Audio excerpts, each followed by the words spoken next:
Hello ladies and gentlemen, and welcome back to the channel. How Dominance Anthony here. Please remember to like and subscribe, and also click that notification bell if you're enjoying what you've seen and if you want to see more.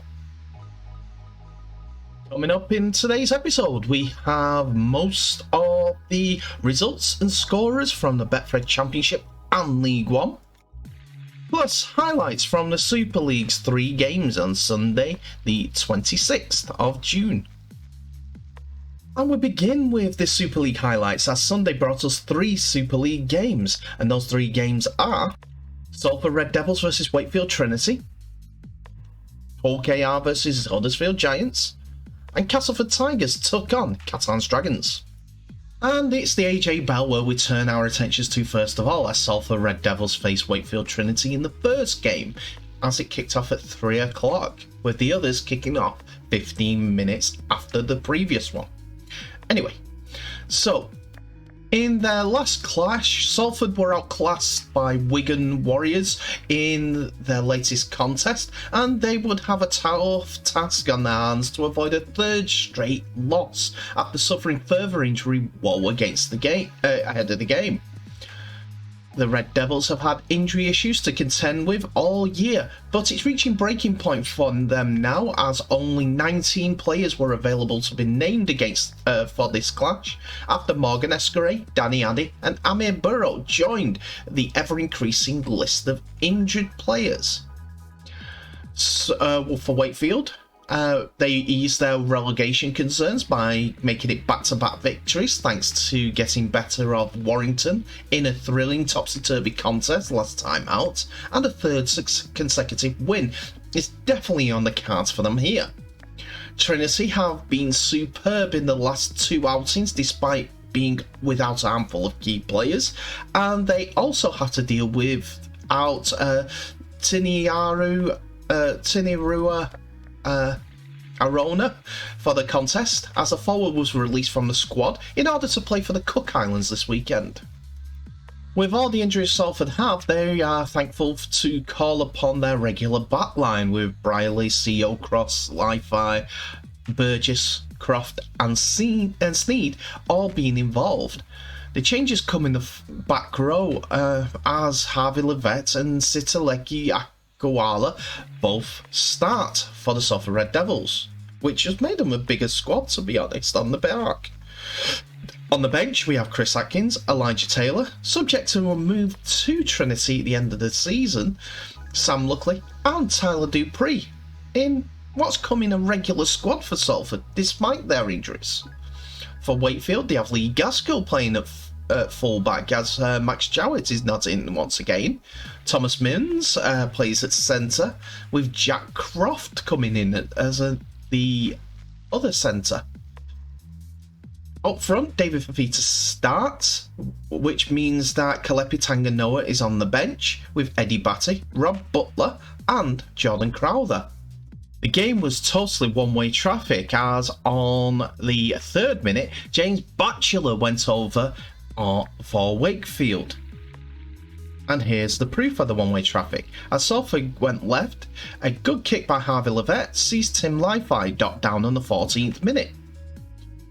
Not long after, on the 18th minute, it was Salford going to the right edge. After a good offload, Ryan Brierley seems to skip around the sides, and it was Dion Cross who eventually gets the ball, dummies past Lee Gaskell, and goes over for Salford's 2nd try. On the 23rd minute, it was 3 tries to the good for Salford, as Ken CO receives a great cut-out ball to go in on the right edge. Next, a deep attack from Salford sees them attack from well in their own half and find Joe Burgess on that left edge, who has in all the pace in the world to outstrip the covering defenders to score on the left side. On the 31st minute, Salford are in yet again, as Sneed and Levette combine with a kick for Joe Burgess to pounce upon the ball to score his 2nd try of the game. It doesn't stop there in the first half, A nice little show and go from Brodie Croft finds Ryan Briley on the inside, and he still has the pace to get past the Wakefield defenders, despite the cover, to extend Salford's lead once again. We're moving to the second half, and it's all Salford once again. Elijah Taylor is brought down in the Wakefield's 10, and Sneed's kick has the chasing Brodie Croft going over for his the first try in the second half. Straight after the kickoff, Salford are in again, as the ball goes out to Ryan Briley, who finds Callum Watkins, who was upfield originally, in support to score on the 44th minute. It's getting a big score, but Wakefield come back, as it is Murphy, after a great cutout ball out wide, sees him go over in the left corner. But that's all it got for Wakefield, as it keeps getting worse for them. Salford running yet another try. A misplaced pass finds Joe Burgess, who skips across the line, finds Callum Watkins, out to Dion Cross, and then Ken Co strolls in on the 55th minute to score in the corner. A scrum play in the Salford half, just in the Salford half. Sees Brodie Croft find the gap for Dion Cross yet again, who has no defence near him, and Wakefield's porous defence concedes another try. It's more than a point a minute for the game.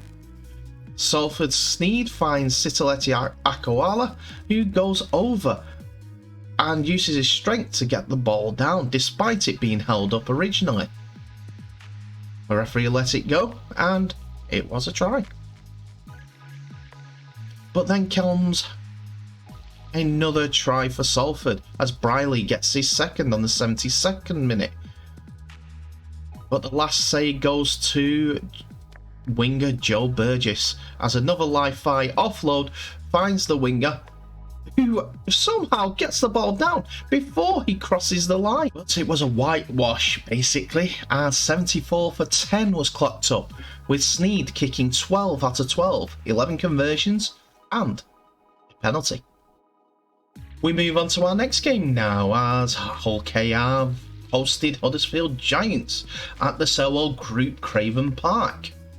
While Hull KR are unable to build on their win against Salford Red Devils by making it back-to-back successes, there was a lot to like about their performance in defeat to reigning champions and league leaders St Helens last time out. Rovers pushed Saints all the way, but it was their 5th loss in 6 matches in all competitions, and they will be eager to improve on that record here against the top 4 team, although they must do this without Lewis Johnson after he picked up a pectoral muscle injury last time out. Huddersfield Giants have made it 5 SuperLeague wins in succession, thanks to earning a straightforward success against Leeds Rhinos. They will be confident of solidifying their spot in the top 4 in this game against Hull KR. The Giants produced 2 impressive performances in a row since their Challenge Cup final loss against Wigan Warriors, but they will have to make an enforced change in the halves for this matchup, with Jake Cogger out with a hip injury, although skipper Luke Yates is back from a ban. With Jake Cogger out, it is Will Price who comes back into the halves, with Ollie Russell acting as the pivots, with Tuilola here in support from fullback.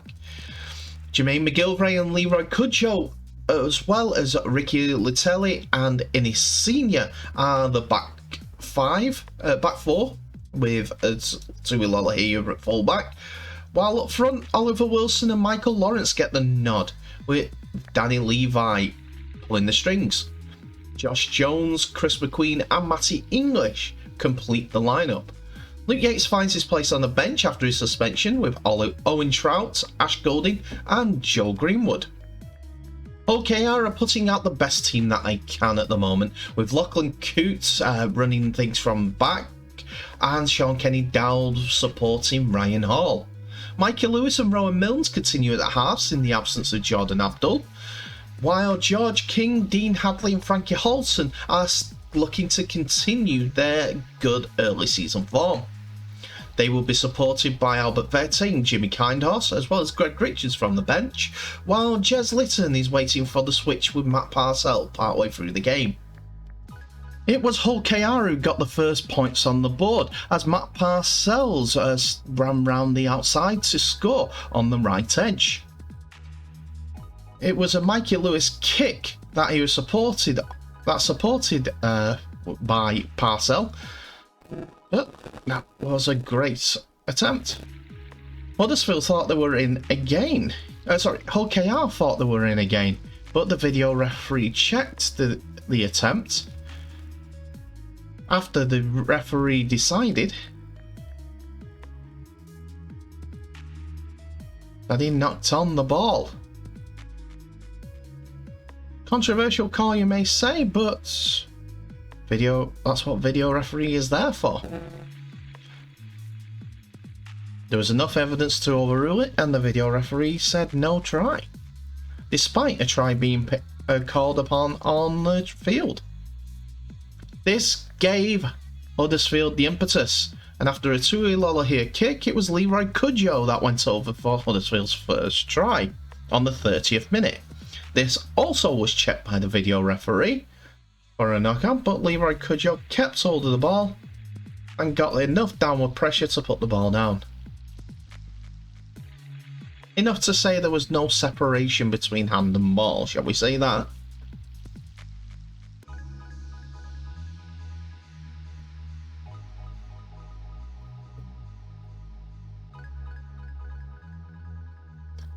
Referee gave that, and it's 4-all.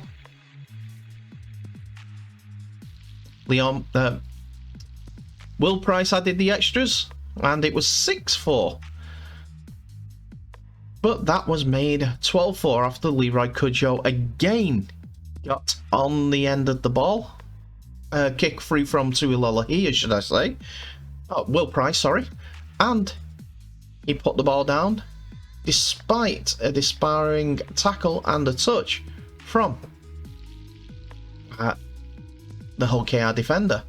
But the short kick-off into the second half sees Luke Yates pick the ball up on the 45 metre line in his own half, and he ran the rest of the length of the field to score probably the furthest try that he's ever scored in professional rugby league. This was straight after half-time and was a major blow to Hull KR's attempts to get back in the game.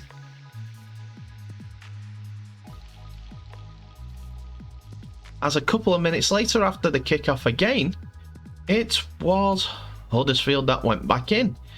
And this time it was Ricky Lulatelli who went over. But bigger news was in the background, as it looked like Lachlan Coote had pulled up with a little bit of a pull. Thankfully, he was able to continue for the rest of the game. But Huddersfield went back in once more.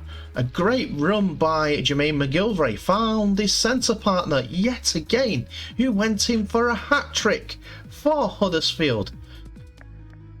A great effort by the seasoned veteran. We're only at the 53rd minute mark at this point, and Huddersfield were started to run away with the game.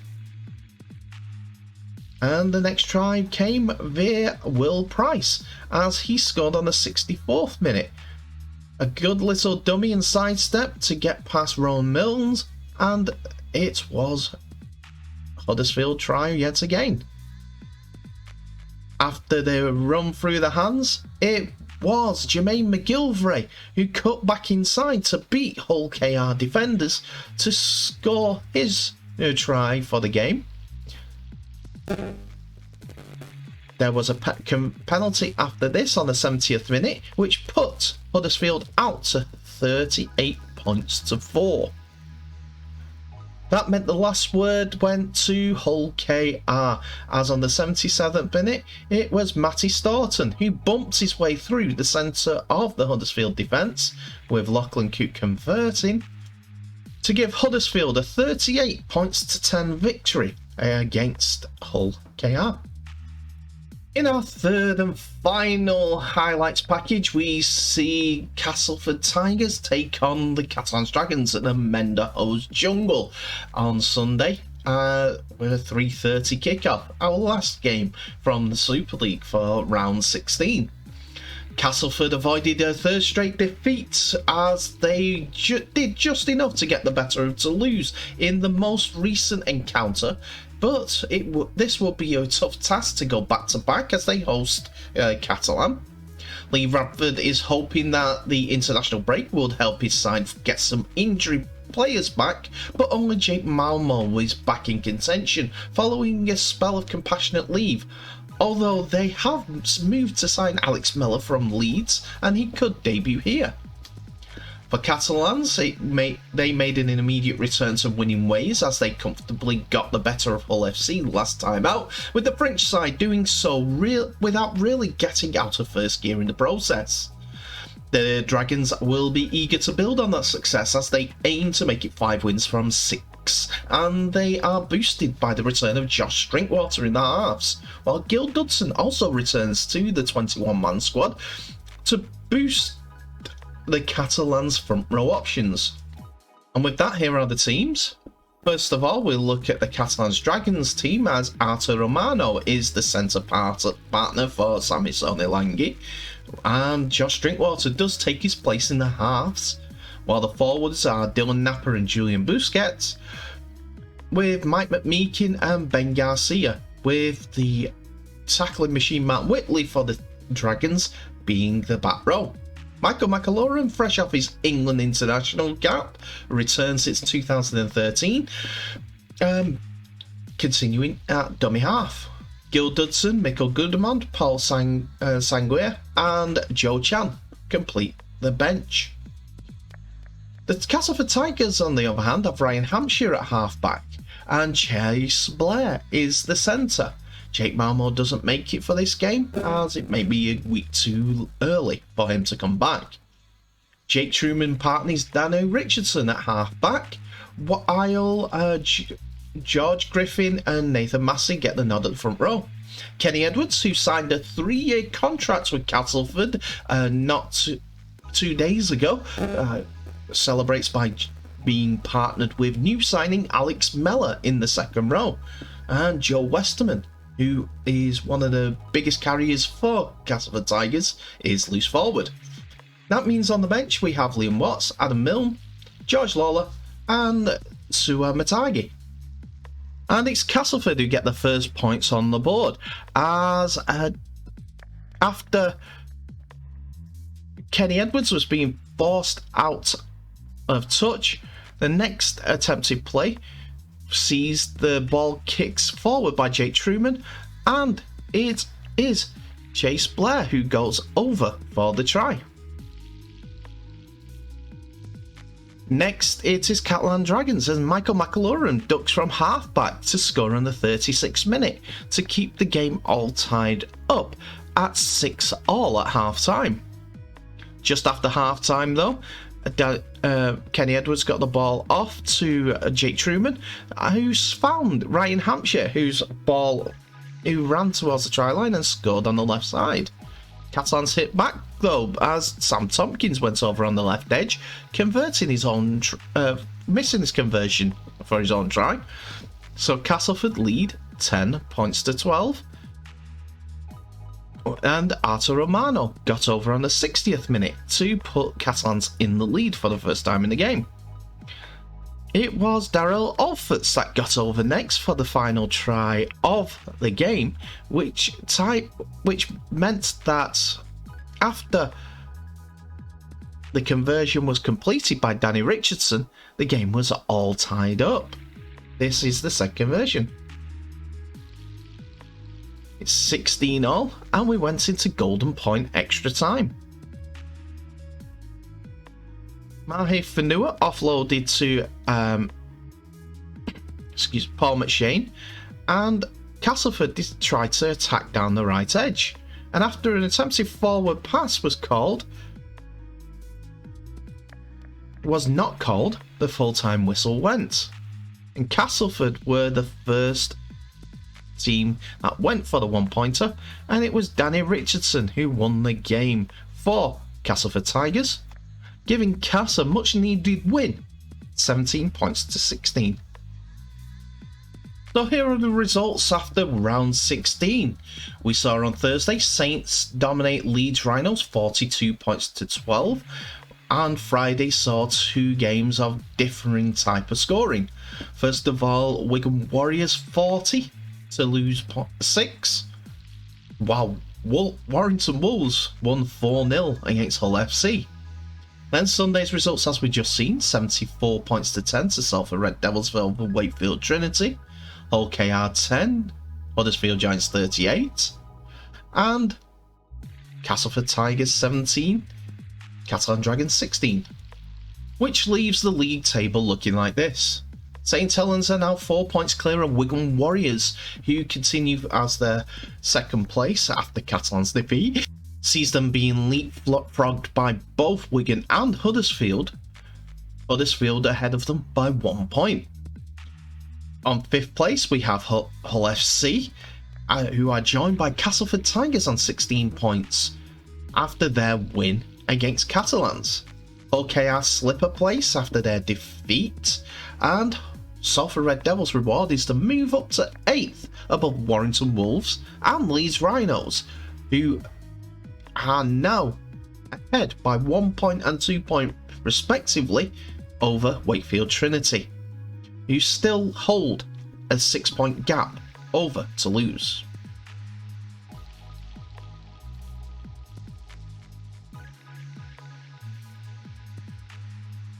It is time to go through the roundup of the Championship fixtures and League One fixtures for this last weekend, as there is almost a full round of fixtures already been played, with Monday night's game left to go to complete round 17 of the Championship and round 12 of League One. Anyway, so let's get straight into it. We begin on Friday night as Lee Centurions faced off with Sheffield Eagles, and it was Lee that came out the victors, 54 points to 4. Tries from Mellor, Sidlow got a double, Wardle got a double, Reynolds, Edwin Apape, who signed a new 2-year contract with Lee over the weekend, got 2 himself, and Nene MacDonald got 2 as well. Ben Reynolds kicked over 9 goals. Bass was the only point scorer for Sheffield, as Lee kept their momentum at the top of the table. We move on to Bradford 48, Dewsbury 6. It was a demolition job, to be honest, for Bradford Bulls, who saw tries from Miller, Keir, 2 from Butler, Gill, Crossley, Lilly and Kibula all have tries given to them at the Rams. Gabriel was the Rams try scorer, while Derek Patton kicked 8 goals for Bradford Bulls, and Sykes got the conversion after it was 18 points to 6 in the first half. 30 unanswered points sees Bradford get the win. In the shot result of the round, we saw Featherstone Rovers 20, Batley 28. We had to give Batley their due, as they're playing some good rugby league at this moment in time, but to go to second place Featherstone, who are not in the best place at the moment when it comes to results after defeat against Lee and losing the AB Sundex final at Tottenham Hotspurs against Lee yet again, Batley came away with a win. It was 18 points to 16 in this close game at half time, and Manning, Gledhill Meadows and 2 tries from Hooley got Batley over the line. There were 4 conversions from Gilmore, while Lockwood and Broadbent, as well as 2 from Lee Briscoe, got Featherstone's points. It was only 2 conversions from Hall, Otherwise, it could have been a lot closer. It could have been, if everyone got their kicks, it would have been 30 points to, 24. Newcastle Thunder came away with the home win with the routing of Workington Town, with its 66 points to 22 in the home side's favour. Noakes, Foster, Eves, Dean, Clark and Hanley all got a try apiece, while Day got 2 tries and Sam Halsall scored a hat-trick. Dean got 11 conversions. It was always going to be Thunder's game, as they scored 30 in the first half and 36 in the second half. But Workington put a fight up about it, as they scored 22 points, 6 in the first half and 16 in the second. Brown, Riley and 2 from Clegg saw the tries, while Forber kicked 3 goals. York, who have had a wretched previous results against Whitehaven, went there and beat them for the first time in quite some years. The hoodoo was broken as they won 40 points to 16. It was a second half for Whitehaven, 16 points to 10, as they were losing at half time 30 points to 0. Thompson, Ellis, Antrobus, Brown, O'Hagan and 2 from Taos got the tries for York City Knights. Ellis also kicked 5 goals, while Harris kicked 1 more. Eccleston and King twice got the tries for Whitehaven in that second half, while Rouge scored 2 conversions. And Widnes won a tough one against London Broncos, as they are very much improving. They had to grind the win out, as they were losing 10 points to 22 as the Broncos took the first half. Ulberg, Parata with 2 and McCarney all got the tries for London Broncos in that first half blitz, with 3 conversions by Leyland. But thanks to Wild, Dixon, Craven, Edge and Ince, as well as 3 goals from Owens, Widnes came out with the victory. And with that, here is the league table after those results.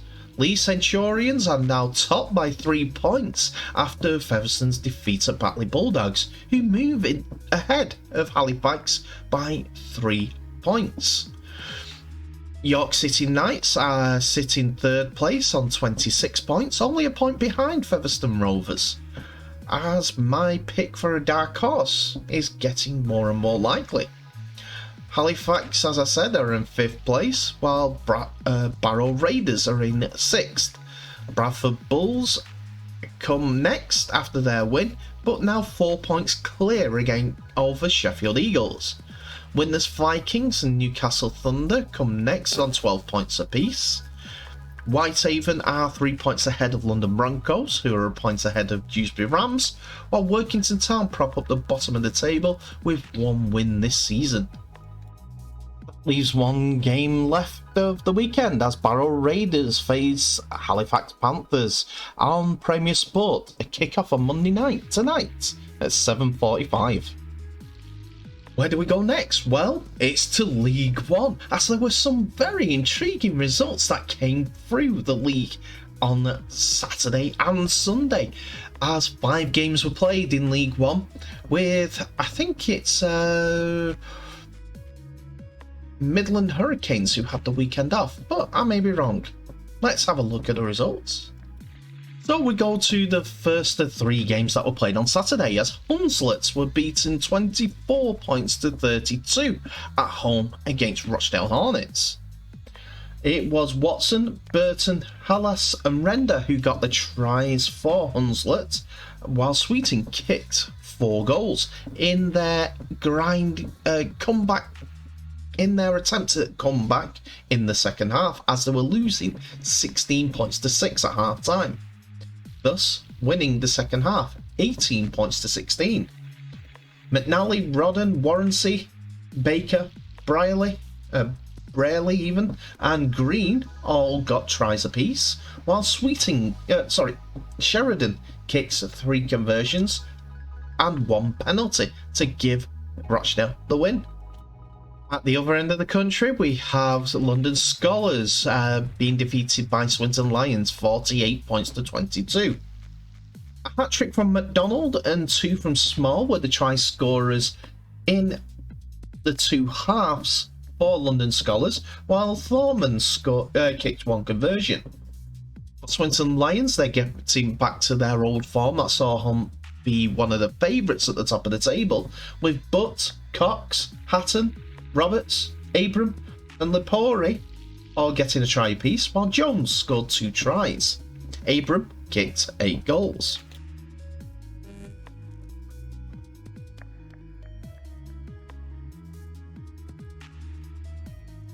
And Cornwall Rugby League got their first win on the board, and it was at the expense of West Wales in a fiery affair which saw Cornwall win 24 points to 4.